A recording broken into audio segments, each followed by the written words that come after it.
In this video, I'll talk about how you can switch from Xfinity to YouTube TV.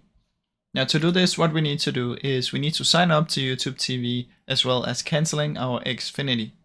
So what you gotta do is head over to tv.youtube.com, click try it for free, or you can just make an account, log in with the Google, enter everything, choose the plan, and just make sure you subscribe.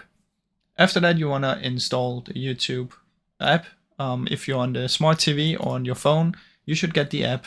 If you're on your just PC, you can just go to tv.youtube.com and that will work just fine. Once you've done that, make sure that you link your account if you're using the app.